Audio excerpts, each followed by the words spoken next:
ये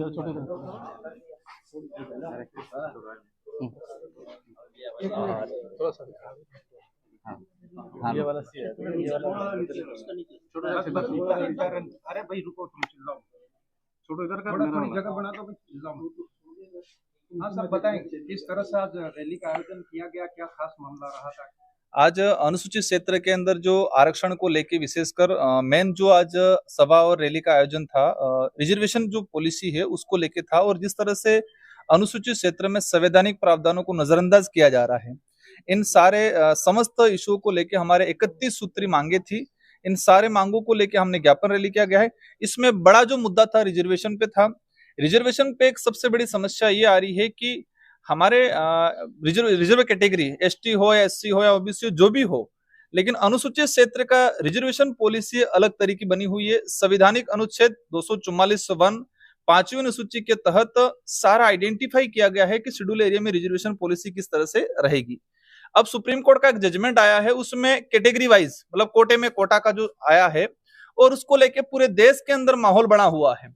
अलग अलग तर्क निकाले जा रहे हैं। कुछ लोग सत्ताधारी लोग, मैं एज ए पार्लियामेंट मेंबर हूं, और उसी दौरान प्रधानमंत्री जी ने स्वयं ने कह दिया कि इसको हम लागू नहीं कराएंगे। कुछ यहाँ पर अलग स्टेटों में, 2-3 स्टेटों में कुछ लागू किया गया। इसके अंदर क्रिमिनल का भी फैसला आया। तो एज ए प्रधानमंत्री जी ने भी क्रिमिनल के लहा का सारे जो सांसद मिलने गए थे उनको कहा कि हम लागू नहीं करेंगे। उधर कुछ और बोल रहे हैं, धरातल पे बीजेपी का कार्यकर्ता कुछ और बोल रहा है। धरातल पे जिस तरह से आज अनुसूचित क्षेत्र के अंदर जो लोग आरक्षण विरोधी जो नीतियां लाए, या जाने अनजाने में या उनके कोई पर्सनल इंटरेस्ट की वजह से जिस तरह से 2013 की अधिसूचना जारी की, शेड्यूल एरिया के अंदर एक शेड्यूल एरिया और नॉन शेड्यूल एरिया के प्रावधान अलग अलग हैं। इनको समझ में कई अधिकारियों को भी नहीं आ रहा है, कई जनप्रतिनिधियों को भी नहीं आ रहा है। तो शेड्यूल एरिया के अंदर राज्यपाल महोदय द्वारा 2013 के अंदर एक अधिसूचना जारी की गई। उसमें 45% एसटी, 5% एससी, उसको लेके हाईकोर्ट में बंधा गया और वो अधिसूचना निरस्त हो गई। 2016 में एज इट इज अधिसूचना वापस लागू की, और वही उस अधिसूचना को लेके भी हमने कई बार चैलेंज किया। तो अक्टूबर 2019 में एक नई अधिसूचना आई। उस अधिसूचना के आधार पे वर्तमान में भर्तियां हो रही है।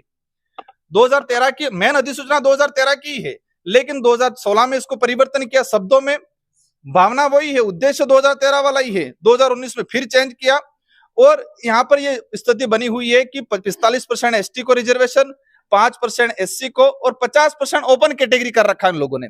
लेकिन ओपन कैटेगरी के अंदर पुलिस डिपार्टमेंट की बात करें हम, कि जो बंदा अगर जनरल मेरिट टॉप कर रहा है उसको भी रिजर्व कैटेगरी में डाला जा रहा है।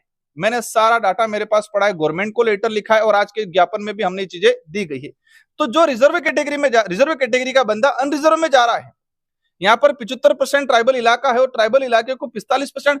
इसमें एक सबसे बड़ी समस्या ये है कि जो 45% रिजर्व कैटेगरी से अनरिजर्व कैटेगरी से बाई चांस कोई बंदा लग भी गया है, तो उसको पदोन्नति में इसकी कैटेगरी जो गणना की जा रही है, उसकी गणना रिजर्व कैटेगरी में ही की जा रही है। तो ये सारा का सारा खेल 2013 की अधिसूचना, उस 2013 की अधिसूचना को लेकर मैंने कई बार कहा है कि ये आदिवासी बाहुल्य क्षेत्र के लिए काला कानून है। तो वही जो 2013 की अधिसूचना पास कराने वाले लोग आज नए सिरे से आरक्षण करके, आरक्षण का मुद्दा बना के लोगों को गुमराह कर रहे हैं। सारे लोग एक पॉलिटिकली एजेंडा बना रखा है। बीच में आयोजन किया गया, बीजेपी के लोग एक पहली बार देख रहे, सत्ताधारी लोग रैली और आंदोलन कर रहे हैं। यार सत्ताधारी लोग कब करते हैं? हम पहली बार ये चीज देख रहे हैं। आप सत्ता में हो, पूर्व सांसद, सारे विधायक वर्तमान बीजेपी से जुड़े हुए, बीजेपी के प्रत्येक पदाधिकारी, बीजेपी के सारे नेता मिलकर रैलियों के लिए आंदोलन कर रहे हैं। वो भी आरक्षण की बात करें तो वही चीज कह रहा हूं मैं, आप चाह रहे हो तो लागू करा लो। सत्ताधारी लोग, आपकी सरकार है। आप एक वक्त कहते थे डबल इंजन की सरकार, यार आपकी डबल ट्रिपल इंजन की सरकार है। अब लागू करा तो आपको रैली करने की क्या जरूरत है? मेन कोटे में कोटा जिस तरह से ये चाह रहे कि मीणा अलग, भील अलग, गरासिया अलग, सहरिया अलग, धानका अलग। ये राजस्थान के अंदर टोटल 12 से 15 अनुसूचित जनजातियां हैं। अगर अनुसूचित जनजातियां वाइज करेंगे तो 12 भागों में रिजर्वेशन बटेगा। कैसे बटेगा, किस तरह से होगा? ये इंप्लीमेंट, उनको रिजर्वेशन देना उद्देश्य नहीं है, उनको आपस में लड़ाना मेन उद्देश्य। हम चाहते हैं कैटेगरीज वाइज किया जाए, कोटे में कोटा किया जाए, क्षेत्र के आधार पर कर दिया जाए। हम भी चाहते हैं उदयपुर डूंगरपुर का बांसवाड़ा गरीब बच्चा एसडीएम बने, तो क्षेत्रीय आधार पर किया जाए। अनुसूचित क्षेत्र का अलग हो जाए, डीटीएस ये रेगिस्तान इलाके के ट्राइबल मांग रहे वो अलग हो जाए, गैर अनुसूचित क्षेत्र का अलग हो जाए और सहरिया का 2019 में शायद कर रखा है, वहां पर सहरिया को अलग से रिजर्वेशन पॉलिसी दे रखी है। तो हम ये 4 भागों में, राजस्थान के अंदर जो मेन रिजर्वेशन प्रशासनिक सेवा में जो मिल रहा है उसको 4 भागों में डिवाइडेशन किया जाए। अनुसूचित क्षेत्र का रिजर्वेशन पॉलिसी है तो जो संविधान की मूल भावना के अकॉर्डिंग इसको लागू किया जाए, ये मूल लड़ाई है हमारी। दूसरे नंबर पे हमारा जो पानी का इशू है, 1966 में तत्कालीन मुख्यमंत्री मोहनलाल सुखाड़िया जी थे और गुजरात में पाटिल करके मुख्यमंत्री जी थे। माही डैम बनाया, लोग हमारे विस्थापित हुए या प्रताड़ित हुए, आज भी उन लोगों को मुआवजा नहीं मिला है और 40 टीएमसी पानी गुजरात उपयोग कर रहा है। करणा बनाया, करणा के लोग विस्थापित हुए, बांसवाड़ा डूंगरपुर के लोग 100% पानी गुजरात उपयोग कर रहा है। उस समय समझौता हुआ, उस समय यहाँ का लोग जागरूक थे नहीं, इस चीज को समझ नहीं पाए। तो ये समझौतों के अकॉर्डिंग इस बात को मैंने प्रधानमंत्री जी को भी समझाया है। तो ये लोग इस बात को लेकर आंदोलन कर रहे हैं। आप सरकार बैठी है डबल इंजन की, गुजरात में भी आपकी सरकार है। इन समस्त इश्यूओं को लेकर एक भी चीज में कोटे में कोटा हो जाता है तो रोस्टर प्रणाली किस आधार पर लागू होगी, क्योंकि रोस्टर प्रणाली में 12 से 13 सीटें आना अनिवार्य है। अब कोटे में कोटा हो जाएगा, वो सीटें आएगी नहीं, रोस्टर प्रणाली लागू ही नहीं होगी। तो ये समस्त इश्यूओं को लेके और पिछले 2013 से लगा के आज तक की जितने जो भर्तियां हुई है, इन भर्तियों की स्टडी करते हैं तो यहाँ के ट्राइबल के बच्चों को नुकसान हुआ है। एक चीज है ईडब्ल्यूएस सरकार कह रही है, मैंने क्वेश्चन पूछा, सरकार ने जवाब दिया ईडब्ल्यूएस लागू नहीं है। पिछले 2 भर्तियों के अंदर ईडब्ल्यूएस दिया गया। ईडब्ल्यूएस के लिए अलग से राज्यपाल महोदय द्वारा कोई अधिसूचना जारी नहीं किया, मतलब अंधा कानून चला रहे हैं यहाँ पर। पैसा एक्ट का हमारा जो डाल रखा है, अब ये जितने जो जमीन है, माही कैनाल, हम भी चाहते पानी पहुंचे।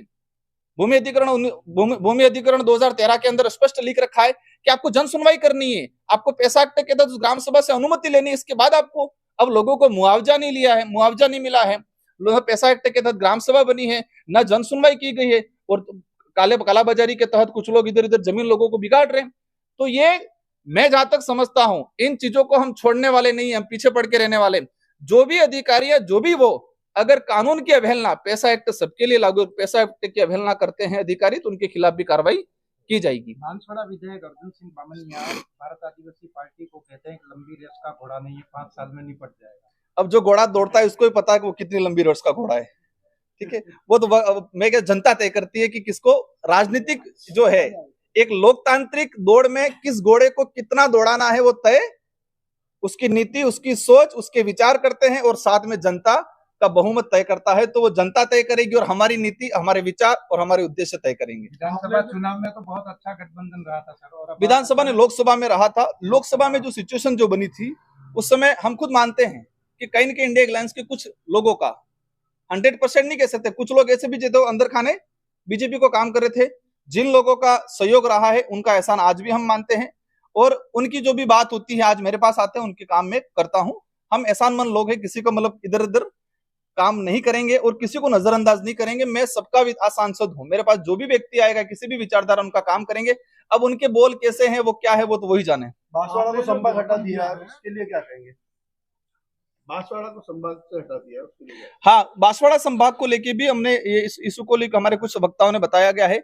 आज जब संभाग लाए तो वही नेता उस समय फूल बंटवा थे, माला पहन रहे थे संभाग के नाम पे।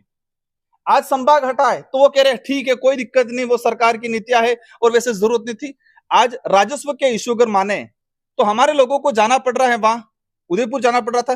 कई राजस्व के इशू यहाँ पर क्लियर हुए थे, कई ऐसे एनआई एक्ट के जो इशू होते थे, कई ऐसे जो पेंशन संबंधित इशू होते थे। अगर संभाग यहाँ पर होता तो एक सरकार की स्कीम धरातल पे सही तरीके से लागू हो पाती।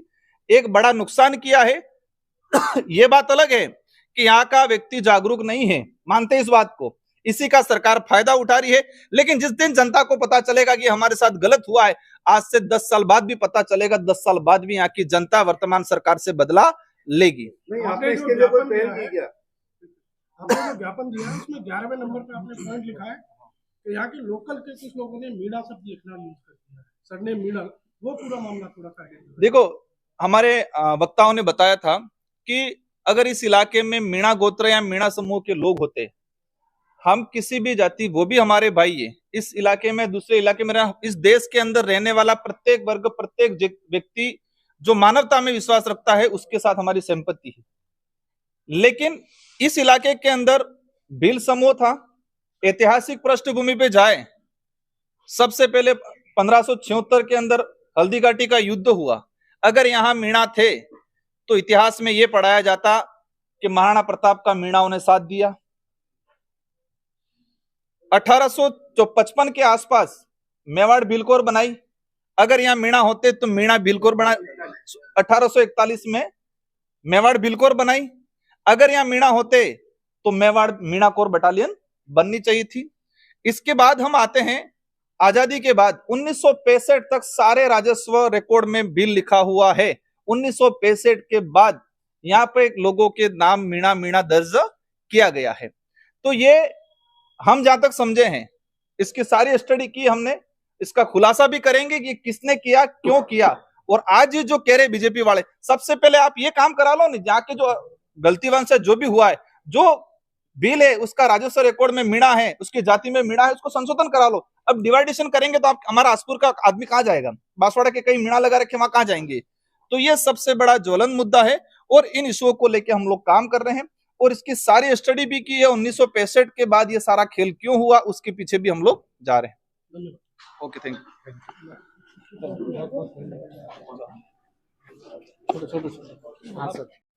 चैनल पर नए हो तो चैनल को सब्सक्राइब कर घंटी ऑन करके रखिएगा ताकि अगला वीडियो आपको जल्दी मिल सके। तो घंटी ऑन करके रखिएगा, आइए घंटी ऑन कर लो।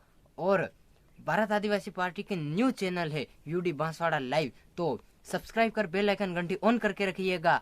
और हर आदिवासी पीड़ित शोषित वर्ग के वीडियो आपको इसी यूट्यूब चैनल के माध्यम से देखने को मिलेगा। आदिवासी परिवार महाचिंतन शिविर के वीडियो देखने को मिलेगा और सभी सामाजिक मूवमेंट के वीडियो भी देखने को मिलेगा। तो ये भारत आदिवासी पार्टी का न्यू चैनल है, तो सब्सक्राइब कर घंटी ऑन करके रखिएगा। वीडियो आपको जल्दी से जल्दी नए मिलेगा। धन्यवाद, मिलता हूँ अगले वीडियो में, तब तक के लिए जय जोहार।